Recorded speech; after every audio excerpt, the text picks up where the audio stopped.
નમસ્કાર વિદ્યાર્થી મિત્રો, આજે આપણે શબ્દ સમૂહ માટે એક શબ્દ જોઈશું. તો તરતનું જ દોહેલું દૂધ તો શેઢકઢું. ઈચ્છા અનુસાર દૂધ આપનારી ગાય તો કામધેનુ. બે પ્રસૂતિ વચ્ચેનો ગાળો તો ઉબેલ. પશુના શરીર પર પસરાવવાના સાધન વડે તેને માલિશ કરવી, ખરેરો કરવો. ઘી ગોળ સાથે ચોળેલો બાજરી વગેરેનો લોટ તો કુલેર. મંદિરના છેક અંદરના ભાગમાં જવાનું દ્વાર ગર્ભદ્વાર.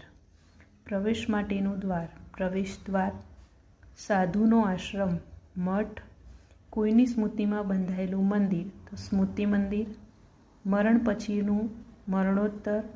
વીરની ગાથા વીરગાથા. પગલાંની છાપ પદચિહ્ન. રહેવા માટેનું સ્થાન નિવાસ સ્થાન. તપસ્યાનું સ્થળ તો તપસ્યા સ્થળ. જિંદગીનું વૃત્તાંગ તો જીવન ચરિત્ર. નવરાત્રિઓનો સમૂહ તો નવરાત્રિ. સંસ્કૃતિને લગતું તો સાંસ્કૃતિક. ઘણા કાળથી ચાલ્યો આવતો રિવાજ તો પરંપરા.